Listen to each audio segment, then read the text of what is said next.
Welcome to the Modern Homesteading Podcast.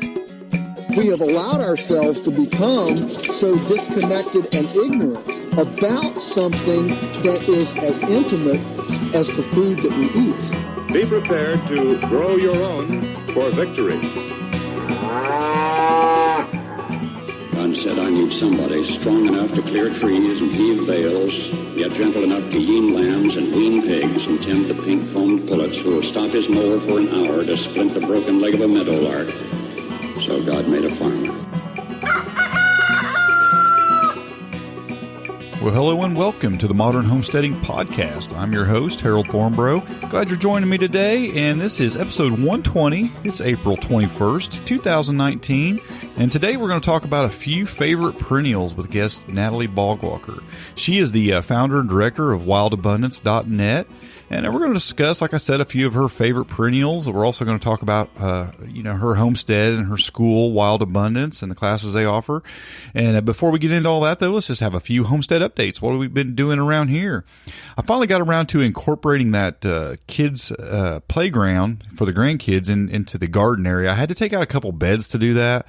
I'm not really upset about that. I've been kind of expanding and doing some other things in some other places. So it's going to work out all right. I didn't really lose any space. I'm actually gaining a little bit more garden this year, but it's just I took out two of those pallet beds that you've probably seen in pictures before, or I've posted on the website. But that's okay. You know, those are getting towards the end of their life. We've had them for I think 6 years now, 5-6 years, and they were only really good for a couple more years probably anyway. I was going to have to replace them, so I pulled out two of them. To put up a swing set and stuff. But I am going to do some, incorporating the garden around that swing set a little bit, put some things in pots and things like that. But, while we're doing more than just raising veggies on this homestead here, the grandkids are here a lot, and we're growing grandkids as well. So we had to have a place for them also. The greenhouse is about full of seedlings. I've got it just about maxed out. I got a few spots left for some trays, but I'm going to have to start working some stuff out into the garden outside. So I'm excited about that and planting a few more things. I got more things I want to plant, but I got to start rotating some stuff out. And I may just have to set stuff out, and if it does get cold, set it in the floor or something in the greenhouse through the nights or whatever when it's cold outside. But yeah, it's filling up pretty good. Potted up a ton of comfrey crowns. And I'm still not sure what I'm going to do with all that. I dug up, moved a bunch. I've just separated a bunch, and I've got a bunch of pots of growing plants. And I plan on giving some away and maybe selling some. I'm not really sure how I'm going to play all that out yet, but I got a bunch of it. So, I got that. And I've also got goji berry cuttings. Now, I kind of took it last year as an experiment. I took a bunch of it that was, I could see it was starting to root. It was laying across the ground, and some of the limbs were laying across the ground. I seen they were starting to drop roots, so I cut out a whole bunch of those sections. I don't know, probably like 20 sections of that had the roots in it. And I potted them all up through the winter, and this spring they grew like crazy, and they're really exploding. And I potted all those up in bigger 1-gallon pots last week, and they're doing great, looking good. So I also got some goji berry bushes that I need to do something with. So I'm not sure what I'm going to do with all that stuff yet.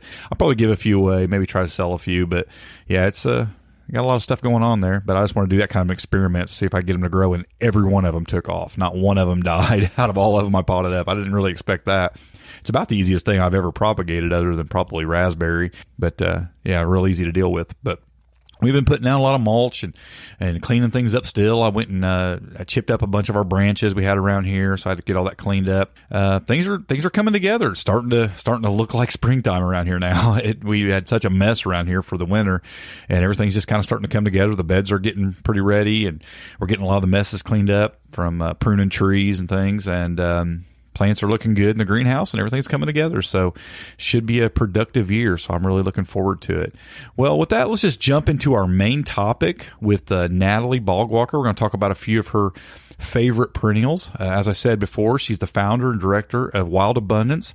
It's a school that teaches permaculture, natural building, eco homesteading, and they're in the mountains of North Carolina. Natalie's just got a lot of experience with outdoor stuff, or skills, herbal medicine, just she has a ton of knowledge.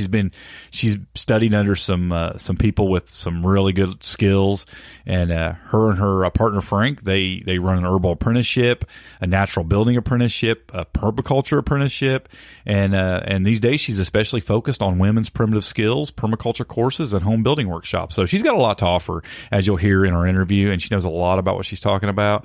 So with that, let's just jump right into this interview with Natalie Bogwalker. I know you're going to enjoy it. Well, Natalie, welcome to the Modern Homesteading Podcast. Oh, thanks for having me. Well, I'm glad you're here. Now, you got a lot going on. I first heard about you probably maybe a year or so ago. I actually heard you on another podcast. I've seen you in our Front Porch Facebook group, and you were promoting a class. I was probably over a year ago for tanning hides. That I'd seen in our group back then, and I know you got a lot going on. We're going to talk all about that kind of stuff here soon. But I'm really curious of what got you down this path and doing all the things you're doing right now. Well, I just really wasn't satisfied by conventional life, honestly. It just felt pretty, probably like a lot of your listeners, like just going to work every day and coming home and watching TV and, doing just like the regular thing where you work and then you consume, just was not satisfying. And a long time ago, probably about 20 years ago, I decided that life just wasn't going to work for me. And so I decided to really go deep with figuring out how I could live a life that was more satisfying and that was also more just in harmony with nature, and have stitched together a life that works pretty well. But I feel really thankful for my life and how I'm able to earn my living and spend my time. And what really sparked your interest about that lifestyle, particularly like the kind of like being in the wild and being around nature and that kind of thing? Well, is there something that really called to you in that? Well, honestly, I was actually in school to become a genetic engineer, and I got hit by a car. That changes things. that impact really knocked some sense into me, literally and figuratively. And so I ended up quitting school and going traveling and just really learning a lot from my travels. And I got a little settlement when I got hit, and I used that money to travel. And I ended up going back to school and studying ecological agriculture. And I've just been on this path ever since. Well, let's talk a little bit about your kind of the educational path you went down. How were some of the ways you learned some of the skills that you're teaching nowadays? That's a really good question. So I went to the Evergreen State College in Washington State to complete my bachelor degree, and I studied ecological agriculture while I was there. And then I left and worked for nonprofits and worked in the fields, and I traveled a lot, and I finally settled down here in North Carolina. And when I settled down here, I took several workshops. I took a permaculture design course, which I had studied permaculture when I was in college, but I learned more in this new area where I'm in, which is in the Southeast, which is just the place where my heart loves. There's such plant diversity here, and it just really is awesome for me. And I've taken a lot of workshops. I have some mentors. Margaret Matthewson, who's an ethnobotanist out west, is one of my mentors. And Frank Cook, who is no longer with us, but he was a mentor for me with wild edibles and medicinals. And Juliette Blancaspor, who now runs the Chestnut School of Herbal Medicine. Oh, yeah. She was one of my mentors. And and I've had a lot of, Steve Watts was one of my primitive skills mentors. And so I've been blessed. I've finally become a mom recently, and I'm definitely on the older end of motherhood. But I'm really thankful that I was able to spend my 20s and 30s really learning and then teaching these skills that I find to be just so compelling and so important in this day and age. Yeah, you really surrounded yourself with some great teachers, then it sounds like. Definitely. Well, now, come on today to maybe share with us a few perennial plants for the homestead. You have a few favorites you want to tell us about today? Some things you like to grow, you think are real important for the homestead? Oh, there's more than a few. I actually we're not going to get into all of these, but I prepared this presentation that I gave recently of 50, which was really only scratching the surface. Yeah, 50 there's so per many. But we're gonna go into some of my absolute favorites today. So mulberries, I love mulberries. They're so delicious. The leaves are actually super high in protein. They're an excellent fodder crop for animals. Mm-hmm. They can be grown full size or they can be coppice. And so, there's a song all around the Mulberry Bush, and I was always like, why bush? And it's because back in the day, people would coppice, meaning in the wintertime, you cut it back, and then it shoots up a bunch of new shoots, and it keeps the mulberry tree short, so that way you can easily pick the fruit. Yeah. And so mulberries are one of my favorites for sure. Along that line, there is a mulberry tree that I planted right outside of where I have meat rabbits that I raise, and I planted a mulberry tree right there just for the purpose to actually feed them the leaves off the mulberry tree because they absolutely love them, and it's the full purpose of that tree. Well, that's so permaculture of you. Yes. Have the mulberries right above the rabbits. That's awesome. That's really awesome. And then does it yield tasty fruit too, or is what? I keep it coppice so low and so thick for the leaves that it really doesn't hardly put off any berries because it's just so thick with leaves, and that's the way I really want it because that's what they're eating. So yeah, that's awesome. That makes a lot of sense. So yeah, another one that I've been finally tasting the fruits of that has been really nice, especially for here on the East Coast, is the pawpaw and the Southeast. So the pawpaw is a tree that yields really a tropical type of fruit. For anyone who's traveled to the tropics, there's this amazing fruit called the chirimoya, which is in the same family as the pawpaw. The pawpaw, I think, is not quite as magnificent as the chirimoya, but it's pretty darn good. And I planted a bunch of them at the school, kind of in this we have this very tiny creek, might also be called a ditch.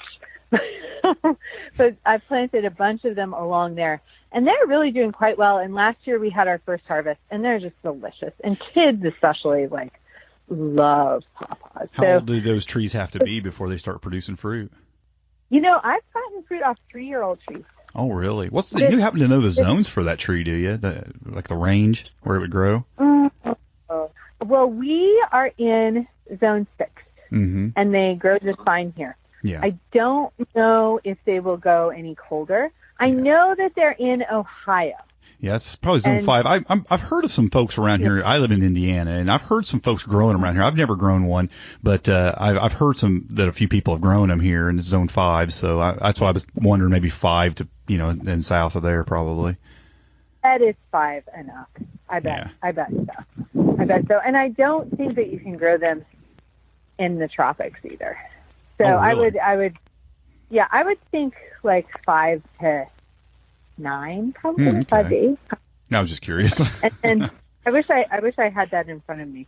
My brain can spit up some information without referencing, but numbers for some reason are not one of those things that it can easily right. Well, pull out. Google's made me lazy. I don't try to retain the information anymore. I just look it up when I need it. Exactly. So, one of my favorite, brambles. So I'm pretty into brambles and wineberries. Do you guys have those in Indiana much? No, wineberries? No, I've never grown them. I mean, we have the blackberries, raspberries. We have a lot of the bramble. So wineberries are a really great bramble.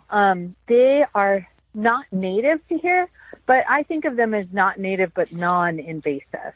And they're a variety of raspberry, but they grow in the woods, and they actually fruit in the woods, which is, super unique. Raspberries are much more likely than pretty much any fruit to fruit in the woods, but the wineberries are particularly good at it. So we have them growing wild here in North Carolina, but they're one that I like to bring into the garden.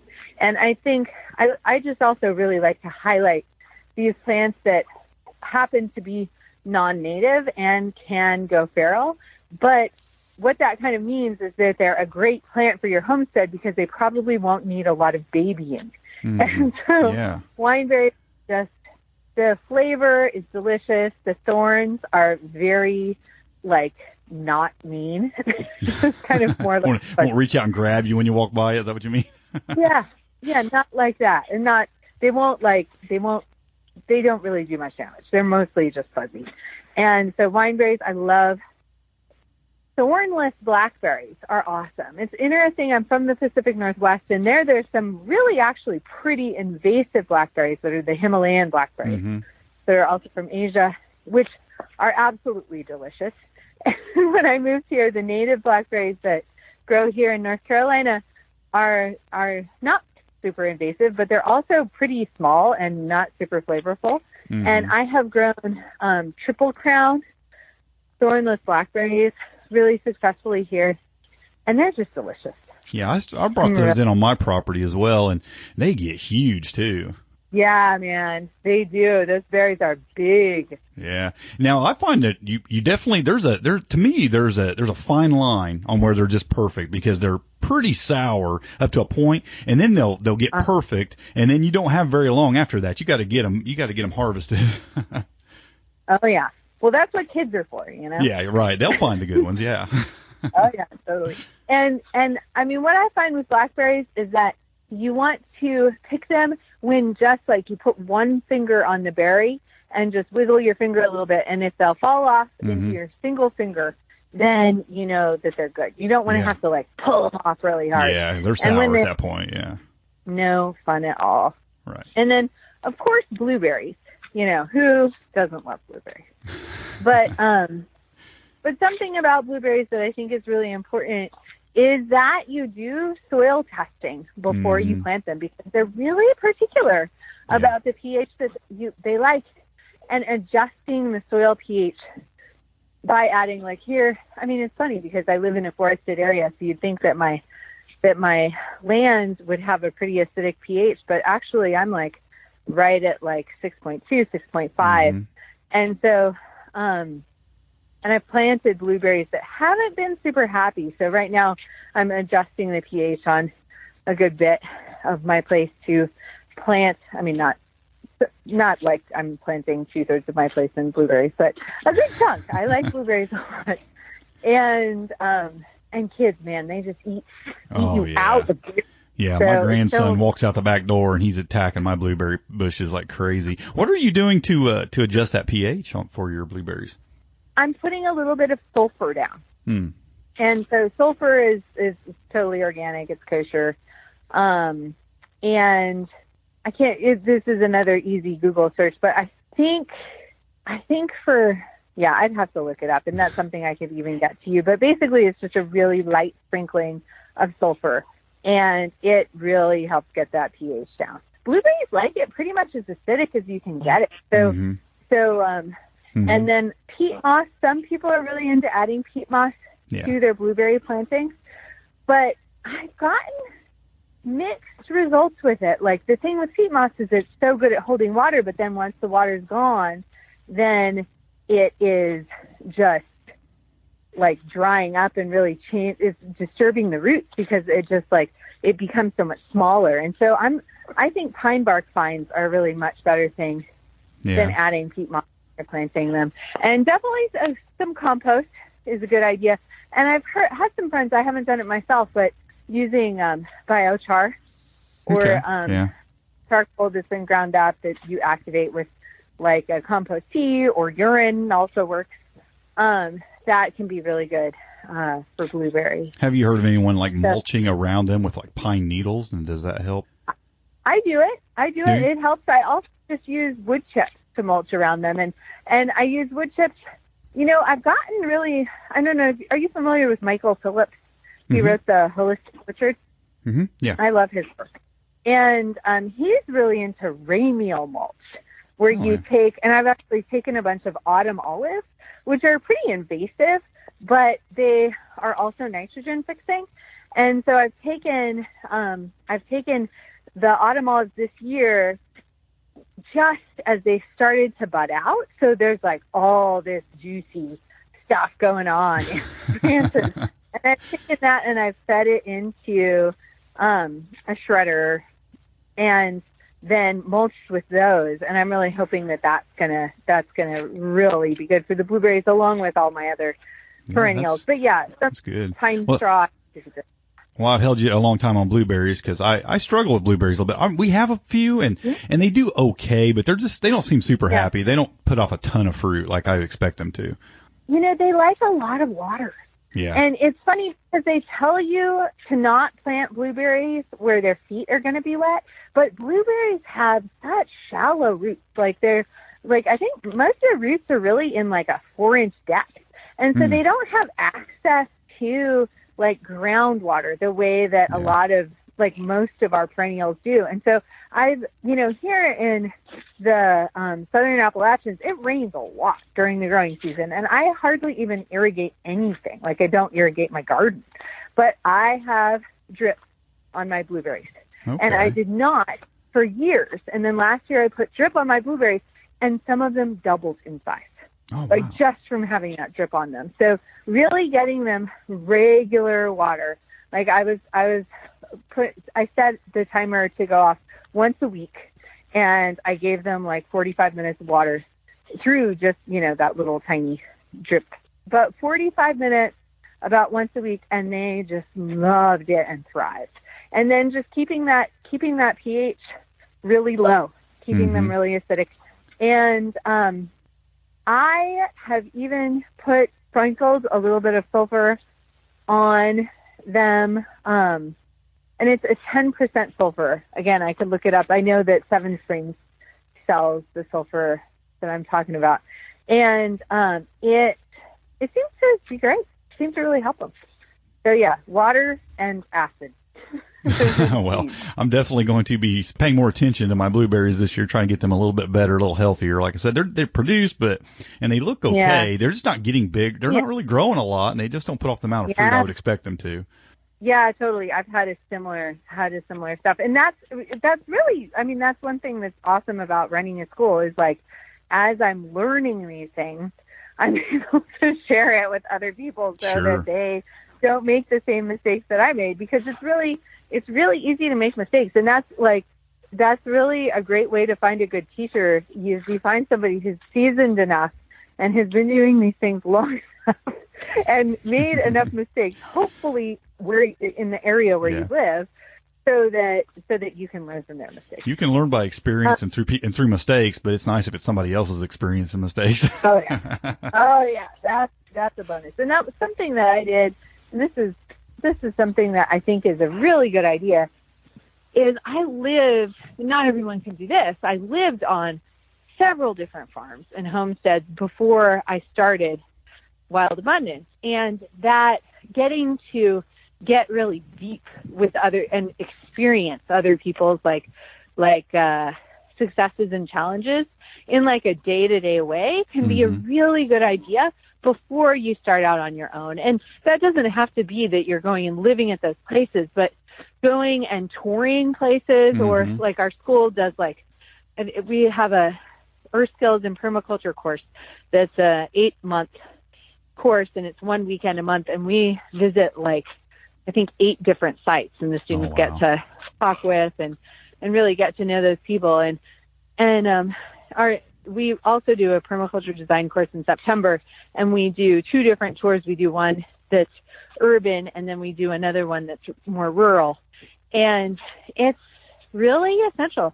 And if you live in a place where you don't have access to a program like that, it can be good to just really network and then ask people to go visit their places and hear their stories. Yeah. I think that's great. Yeah, it's just, I mean, I think we live in a time now when it's great. You can get online, you can watch YouTube, you can learn so much that way, and it's great. But there's nothing like getting your hands in there and doing it, or watching somebody, face to face kind of do something. It's just a different kind of experience. Yeah, I agree. Moving on from blueberries, basswood, and this is a tree that really. There's a lot of places on the East Coast where it grows. I think on the West Coast it's actually grown more ornamentally. I grew up in Washington State, and it's interesting coming to the East Coast because there's such more tree diversity here, which I love. But basswood is a really great one because the leaves are such good forage, and they're good forage. I don't think I've ever even heard of that before. Oh man, it's such a cool plant. Linden. Have you heard of linden before? Yeah. European linden is a basswood. It's very closely related.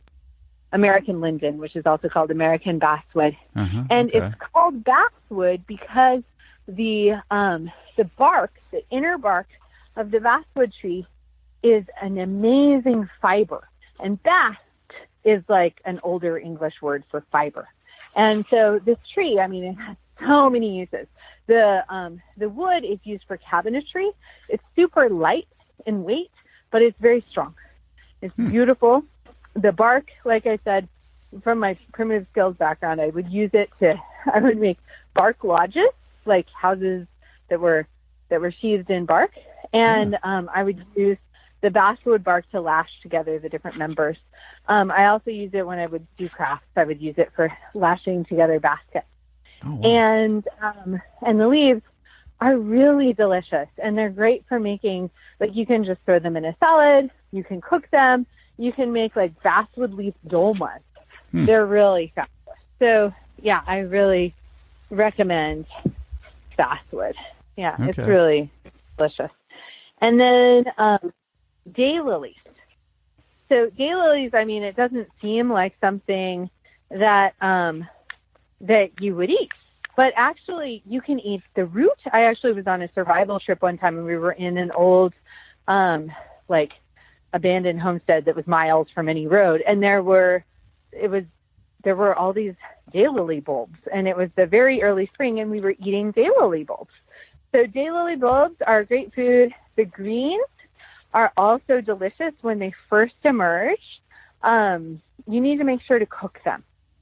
The greens, for some reason, I think there can be some toxicity, and it's best to get daylilies, like old-timey varieties of daylilies, or just the plain orange ones. You don't want to mess with ones that have lots of extra petals and lots of colors. There can be a little bit of toxicity with them. We have a lot of the tiger lilies around my property, and I know they're edible as well, but just certain parts and different things with those as well. Yeah, totally. The flowers, if you just And that's the other part that's edible on the daylily, is just the flower. So if you just get a regular old orange daylily flower, delicious, so good on salads, a little bit spicy. They're really wonderful. And a lot of folks will fry them up like a mushroom. Here, they'll batter them and fry them like a mushroom. Oh, that sounds good. That sounds very good. Very, very good. Yeah, I love fried food. I'm doing this whole cleanse right now. So. Yeah, we love it more than it loves us. It tries to kill us. Yeah, definitely. Well, I was fantasizing about making homegrown potato French fries today. It's going to be a while while I'm eating them. So yeah, daylilies are a really great, and I call them a perennial vegetable. And so I've talked a little bit about berries and fruits, but perennial vegetables are really awesome for the homestead because they're something that you don't have to replant every year, and it just keeps coming back. And so I really like these perennial vegetables. So, well, speaking of that with lilies, I tell you what, I grow a lot of comfrey, and my tiger lilies, which it's all pretty similar to the daylilies. I tell you what, I've never seen anything that could overtake comfrey except for that plant. And it will completely shade it. I mean, it will grow up faster than it and then shade out the comfrey and kill the comfrey. I've never seen anything like it. Wow, that's awesome. I don't know if my daylily is quite that successful, but that's awesome. I've never seen anything like it. Like, it almost makes me wish I wouldn't have planted it in some places. When daylilies are cool because they are another one that I think of as being a non-native but non-invasive. Like I was talking about them, like being in the woods where we were doing that survival trip.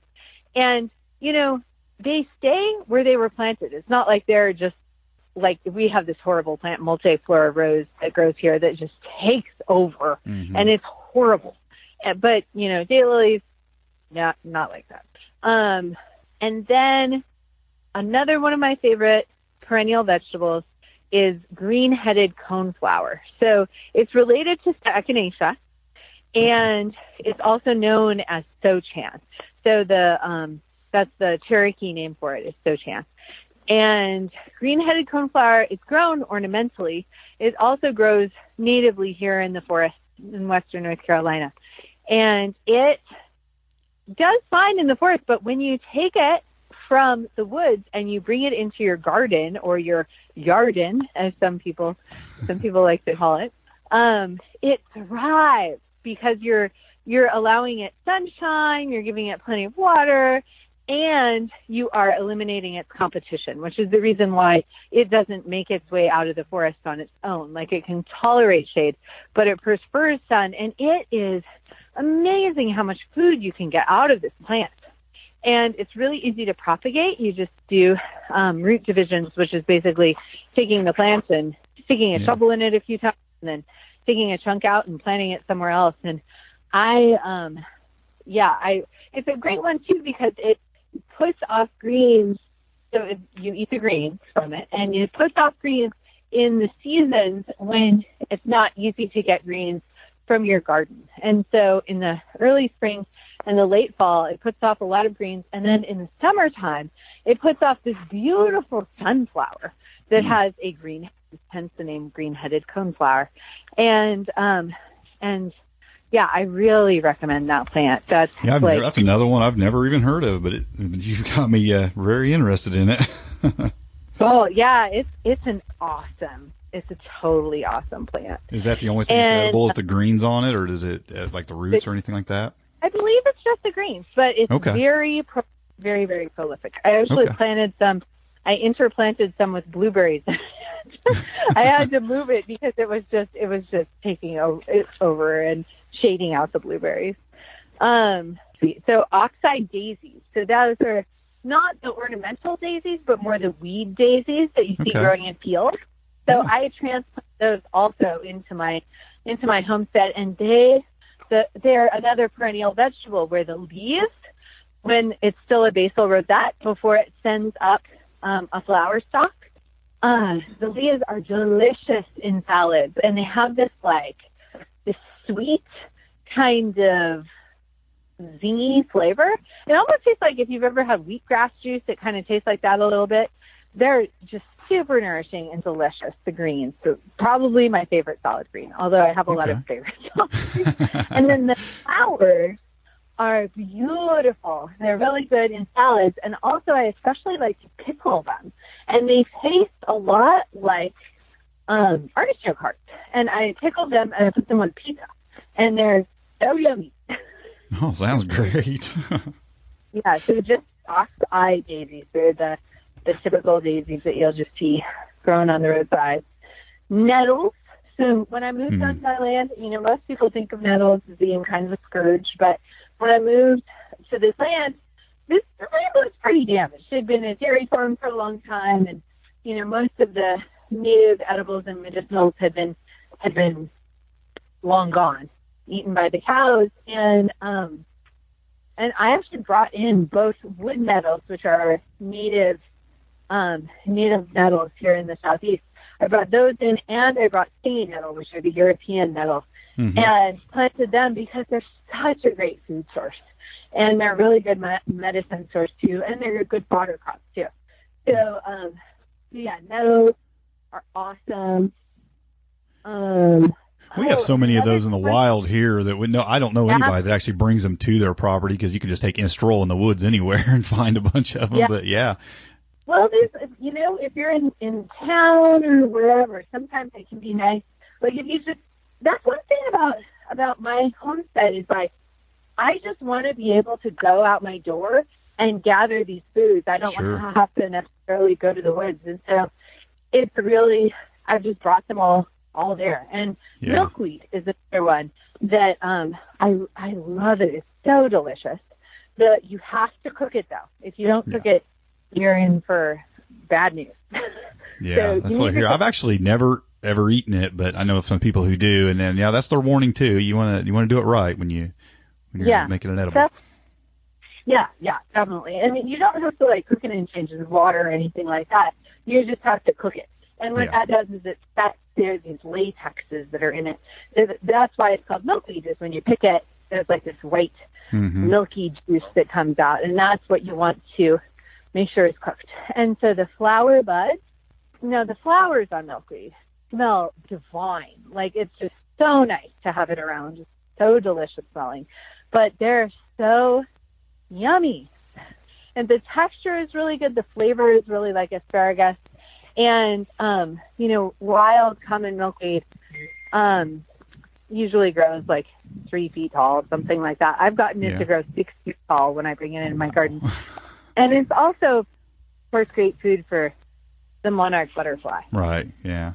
That's what everybody around here wants to do with it, is just plant them just for pollination for the butterflies and stuff, Yeah, which is great, too. Yeah. But, why not serve a little double or triple duty, I hear you. I have a friend, Doug Elliott, who's a storyteller and naturalist here in the mountains, and he actually stuffed a vest, made almost like a down vest, but stuffed it with milkweed down from the pods, because so you can eat the flowers and then you can eat the young pods, but when the pods become mature, they make all this fluff. It's kind of like dandelion fluff, but it's like, and he took all that fluff and made himself a vest, like a down vest. It was pretty awesome. You didn't get attacked by butterflies or anything when you wore that? No, he managed to avoid the butterfly attack. But so I'm just going to mention one annual. So, all these plants that I've talked about so far, of course, are perennials, meaning that they live year after year after year. Some of them are herbaceous perennials, and those die back to the ground. Some of them, are shrubs, and they don't die back to the ground. But I'm getting into annuals, which are plants that each year they don't come back from the same roots. They need to sprout from seeds. And so chickweed is a weed, like a lot of people really don't like chickweed. Like, it can be very persistent in a garden, but it is probably the most nutritious food you will find in your entire garden. It's incredibly rich in all sorts of minerals. And I've been writing a book about all this stuff. So it's about wild food preservation. So I get really into chickweed. I've got a few books. It's kind of ongoing thing. But, that's one of them weeds I wish I had in my garden. It's one that I don't have. I mean, we get the lamb's quarter and the purslane, and I love that stuff. But I've never had any of the chickweed growing in my garden. So I almost wish I did. I actually brought it into my garden. I found it growing actually in town, and I got a variety that took a little division from a variety that had particularly like big looking nice leaves, and then I planted it in my garden, and then it has just proliferated, and so I use it as a winter cover crop, and I really put a lot of energy into cultivating my chickweed. It's pretty funny. Now, what are you doing with the chickweed exactly? I mean, you just eating it? I make salads out of it. It's another one of my favorite salad greens. So I make salads out of it. I make pesto out of it. I have juiced it in a greens juicer. Juicing just takes so much time. I don't really have much tolerance for it, but supposedly super healthy. And, but I mean, the biggest thing is all through the winter this year, like I put row cover over my chickweed to make sure that I have chickweed throughout the winter, because it'll die probably at, I don't know exactly, probably somewhere around like 7 or, I would say probably 12 degrees. It probably dies. Really? Okay. So I kept it under row cover this year, and we also just didn't have a super harsh winter. We usually get down to like -5, but this year we did not. And so almost every day this winter I ate a chickweed salad, which was awesome. Like it does way better than kale does. and it's healthier under row cover. And the key is that you want to keep it pretty manicured and use scissors to harvest it. And when you use scissors to harvest it, you can keep cutting it back so it doesn't go to seed. Because, like just like lettuce, if it goes to seed, it turns bitter and just more fibrous and just not all that tasty. Yeah. And so I keep it mowed with scissors and just harvest baskets and baskets of it all through the winter and into the early spring. So you're letting some go to seed because it is an annual, so it has to reseed itself. So. Yeah, so what I do is I keep it mowed, and then at some point I just let it go to seed. And then after I let it go to seed, I'm really an advocate of no or low till gardening. And so after it goes to seed, what I'll do is I'll just come in with a weed whacker or a hand scythe or whatever, although the weed whacker is incredibly efficient. Mow it to the ground. And then I put about an inch of compost on top of it, and then I'll plant right into it. Oh. And it just works so well. It's so much better than having to turn garden beds, but you really have to have your timing right. And I weed other weeds out of my chickweed. Like I take the dead nettle out and other stuff that's going to be persistent throughout the growing season. The great thing about the chickweed is it's not going to come back and bother any of your summer crops because it's a cool weather plant. So that's really, really helpful. So will the seeds just kind of lay there till spring and then kind of come back in the spring then, or? No, they'll come back in the fall. Oh, in the fall, okay. Yeah. And then you just let it go all winter, and then you row cover it, and then you just wait till like the next late spring to chop it down again or something. Well, in the late spring, I just chopped down most of my chickweed just now in March, and then so I chop it down now because it's gone to seed. And, wherever you are, the timing is going to be a little bit different. But just after it's been in flower for a couple weeks, then surely it has made seeds and put them in the ground. And then I mow it really short. And then I go ahead and plant. And I can plant, like I just planted onions into the bed that I had chickweed in. And they'll do great. And then sometimes what I'll do is if I'm not ready to plant yet, but the chickweed is ready to get mowed because I don't want to wait too long, because if I wait too long, then other weeds will come in that are harder to get rid of. And so this time of year, I'll go and mow all of my chickweed down, put like an inch of compost over, and then the beds that I'm not ready to plant into because I'm going to put tomatoes or whatever that's a later crop, I will then put leaves or some other mulch on top of the manure so that weeds don't grow there in the meantime before I'm ready to plant what I want to plant. And this is, no-till agriculture, you can really do it, especially on a small scale, and have it be less work than if you're tilling and turning beds and using a rototiller. And you're going to have way better soil life, but you have to have your timing right. Yeah. And you have to put something in that spot, or nature will put something in that spot, right? Yeah, definitely.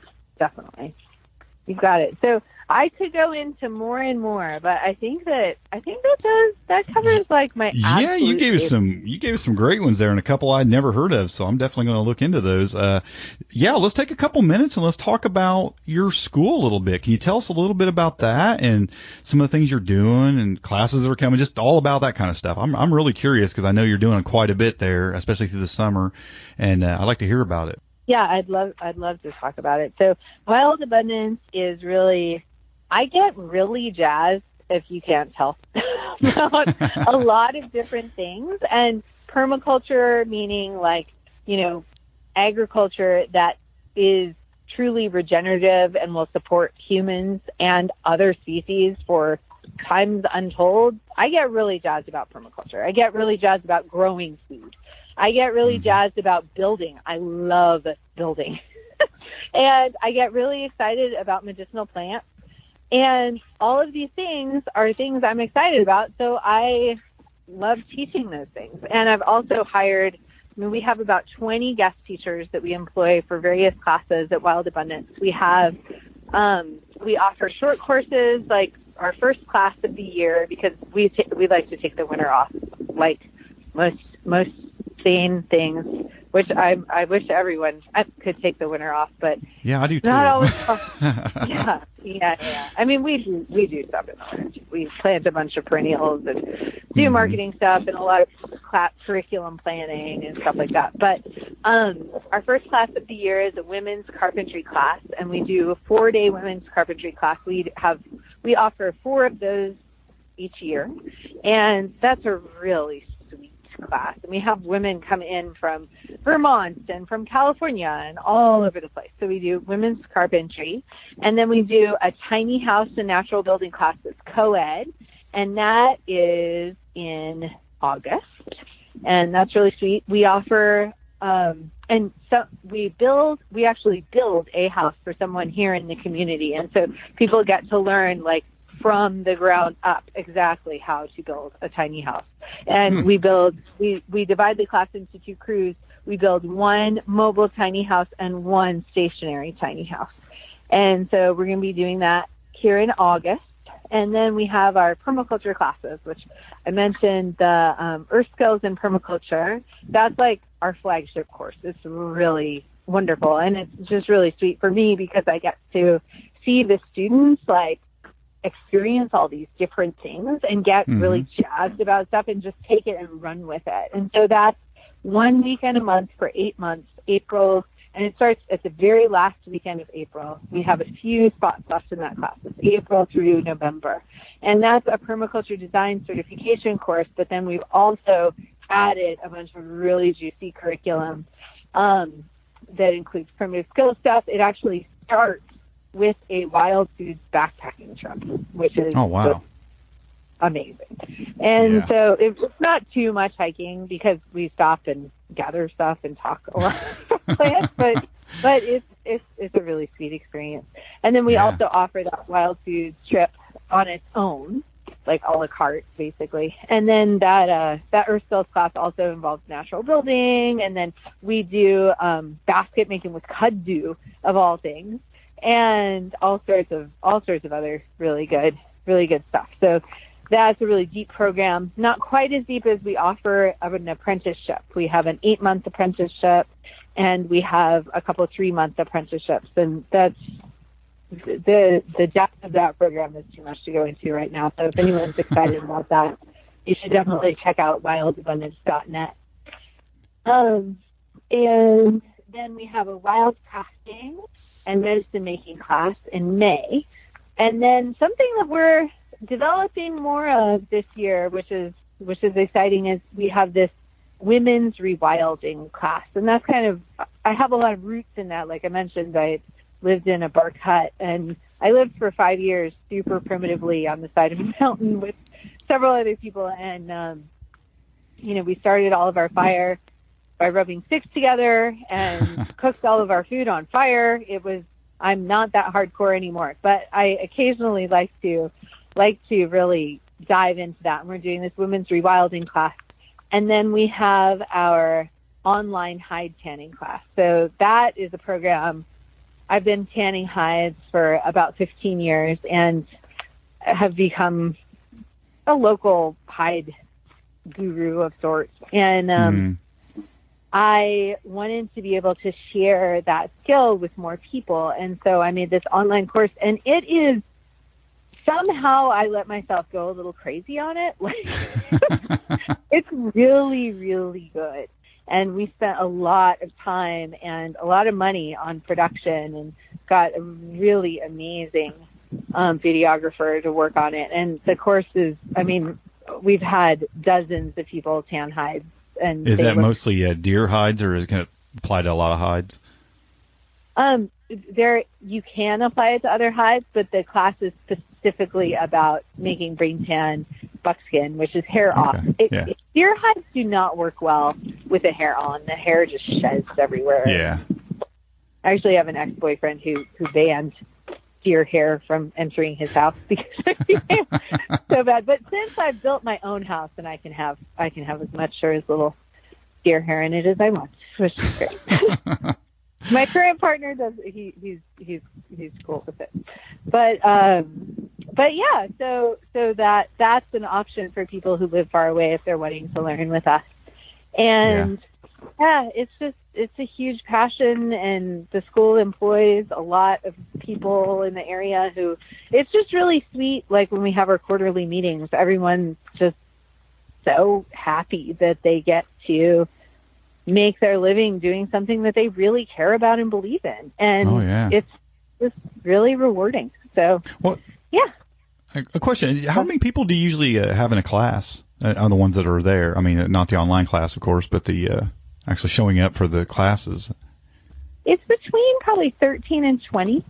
Okay. Yeah, so you got a lot of classes going on throughout the year, so you got a lot of people around all the time doing stuff. Yeah, we do.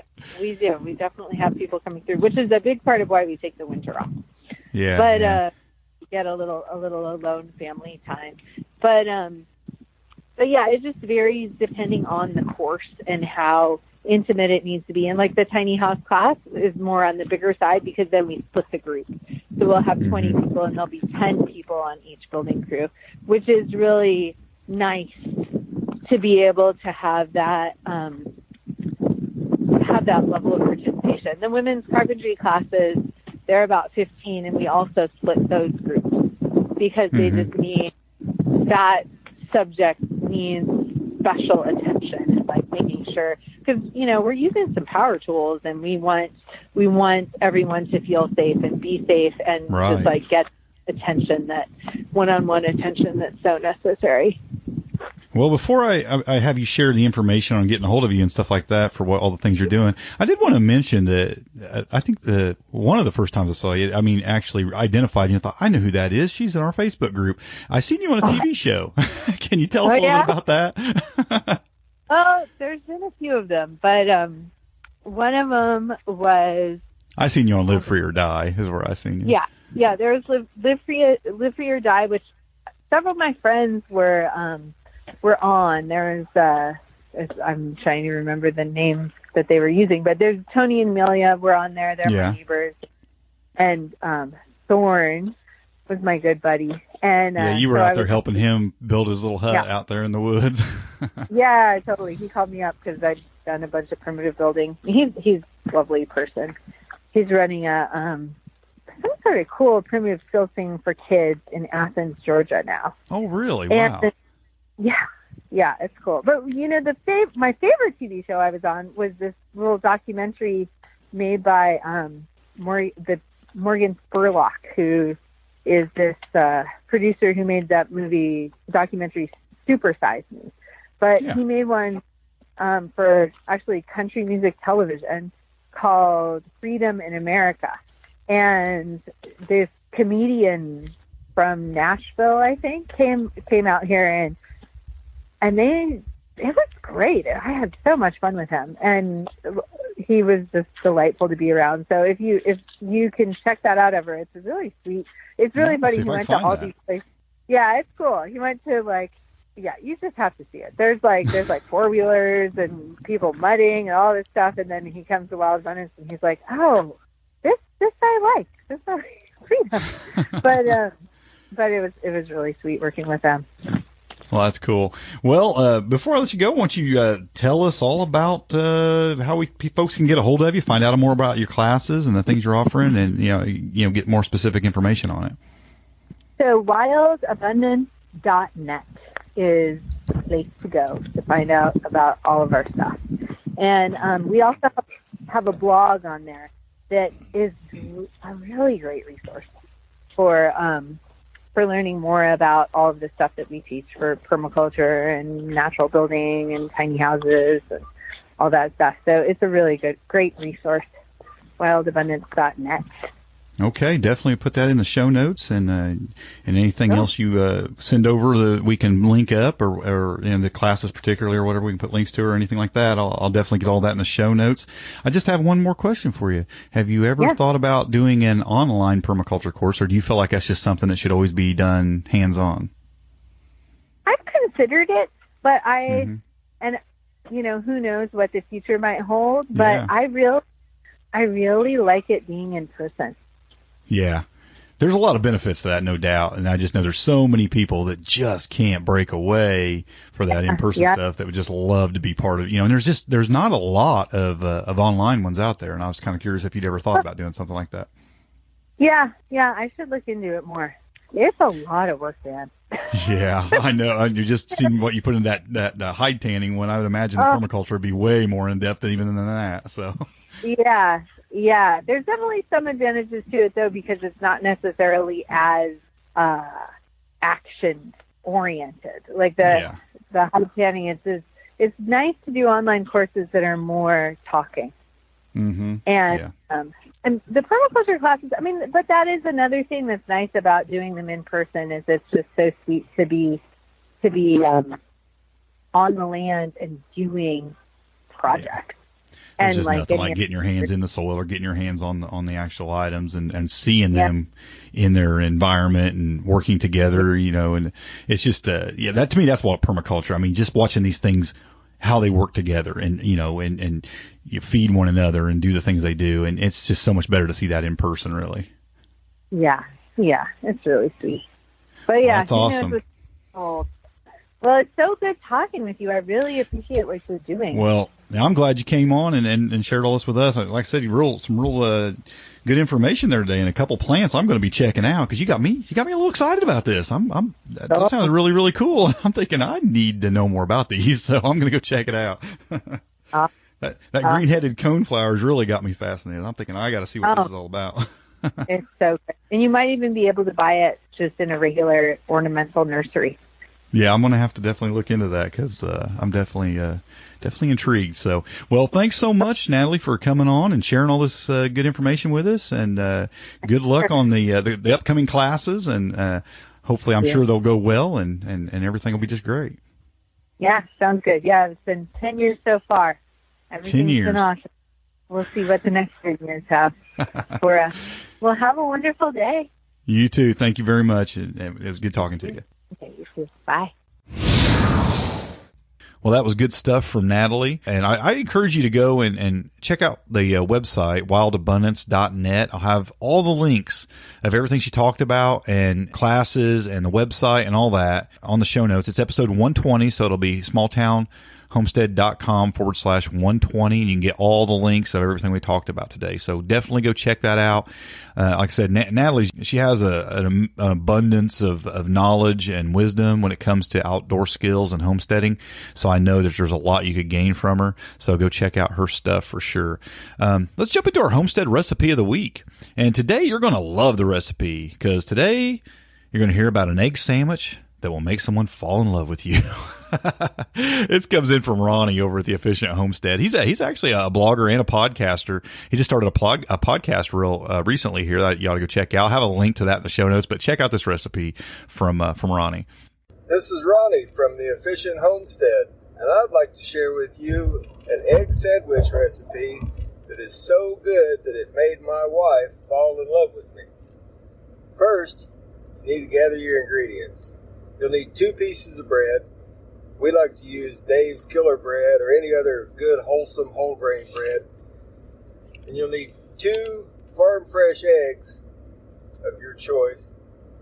You'll need some whole butter and a couple of pieces of lunch meat. We prefer thin sliced ham. And then some cheese that's your choice as well. We like some smoked cheddar or something like that. First off, you want to crack your eggs in your skillet. Get your skillet hot. We like to put some butter in the skillet and let that heat up and melt. Get the skillet good and warm, but not too hot. And then crack your eggs into that butter and break the yolks so that they even out and all spread out. Don't scramble them, just let the yolks kind of spread out. While that's cooking, you want to salt and pepper that to your taste and put some butter on the inside of your bread, just one side of each piece of bread, and set that aside.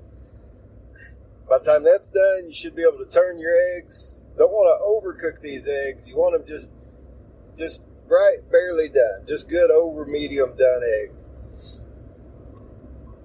Then you'll put your lunch meat, like I said, just 2 thin slices of ham on top of the egg, and then flip that over so the lunch meat is down on the skillet, and let that sizzle for a few minutes. Get that ham heated up real nice. Lay your cheese on top of your egg so it can start to get all melty and goodness. Then you'll pick that lunch meat cheese egg combination up with your spatula and throw your piece of bread down, butter side up on your skillet. And then put your egg, lunch meat down on your bread and let that bread toast in that skillet while you put the other piece of bread on top. Again, that'll be butter side down. So you got the butter on the inside on both pieces of bread. Let that toast on one side for a few minutes. Check it, make sure you get it as toasty as you like. Flip that over, let it toast on the other side to your liking, and then put it on a plate and enjoy that egg. So I hope you guys enjoy this egg recipe or egg sandwich recipe, and check us out on our Facebook page, The Efficient Homestead. We got links there to all the other stuff that we're doing. We'd love to have you come visit, and I hope you enjoy your egg sandwiches. Thank you. Now, I've eaten a lot of egg sandwiches in my day, but I'm going to tell you, I don't think I've ever had one that sounded quite so good. So, yeah, that sounds really good. And I don't know if it'll make anybody fall in love with you, but like it did for Ronnie, but it did sound really, really good. So check out that recipe or go try that recipe. I think it'd be one worth giving it a shot. And I know most homesteaders have an abundance of eggs. So, hey, if you can find out a way to make a better egg sandwich, all the better, right? Hey, if you want to send in your favorite homestead recipe, you can do that just by making an audio recording and just, pop open your phone if you want or get on a computer and just record an audio clip. Most phones have an audio recorder on them for voice recorder, and you can usually just say that to a file and then just email it, send it to sthomestead@gmail.com, and just let us know who you are and the recipe you'd like to share, and just give it to us. And try to keep it between 1 and 5 minutes. And like I say all the time, it doesn't have to be perfect. We don't do perfect on this show. Just record it and send it to us. We love getting recipes, and I'll take all you'll send me because that's just become a great feature of this podcast. Folks love it. I've got a lot of response about that, and folks are loving the recipe segment. So send in those recipes, folks. We love them. It's giving us some good ideas on things to try and to cook up all this homestead food. We have a question for this week's podcast.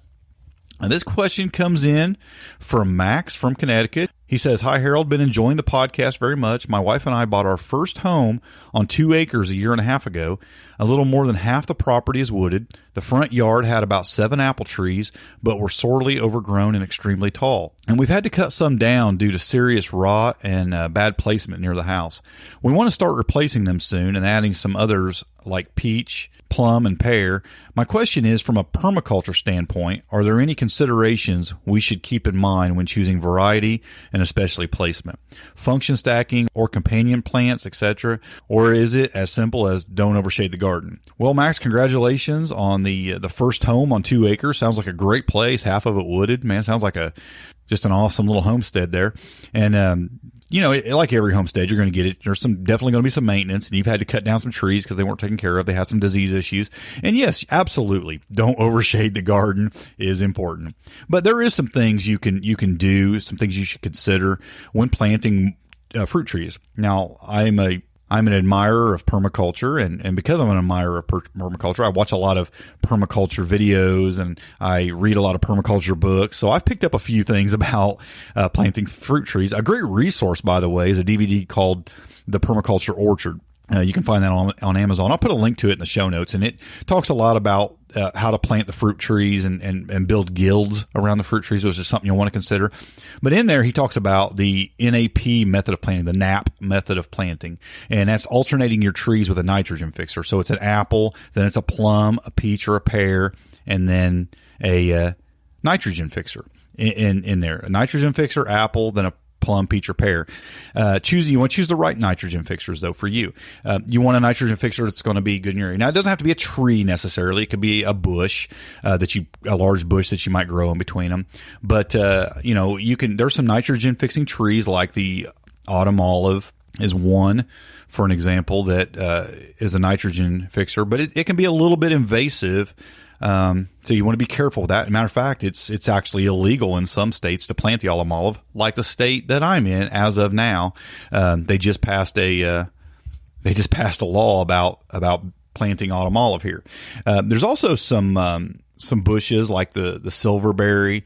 Now there's the Goji, and then there's an American silverberry. The American silverberry has thorns, so you might want to not consider that. The Goji's a good one. They're both nitrogen fixers, but there are some great trees out there as well. So you want to consider. Yeah, I think the red bud is one. I'm just trying to think off the top of my head.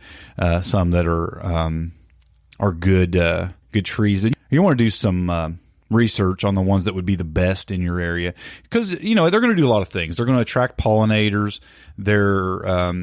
Some of them are going to repel certain predators and bugs. Like I said, some of them are dynamic accumulators. Some of them are nitrogen fixers. So they all have certain, different kinds of qualities. So you definitely want to plant a guild. Now, it doesn't just have to be alternating trees. You can also build that guild around the tree. So again, it's nice if you can have something that provides a mulch. I like comfrey for a mulch around a fruit tree, because it's a dynamic accumulator. It's pulling those nutrients up into its leaves, and those leaves are shading all the way around there. They're providing a mulch, and then when those die back, it provides this big fluffy mulch around the tree, which is really nice. Now you can interplant that with some other things as well. I know that you might want to consider something like fennel will do a lot to prevent your trees from getting a disease. Things like yarrow can do a lot to repel pests, and even things like daffodils and things like that. Maybe even something like oregano that can help repel pests as well. So you just want to consider things like that. I mean, you want to attract beneficial insects. You're wanting to deter wildlife. You want to create a mulch that can also fertilize a lot of times.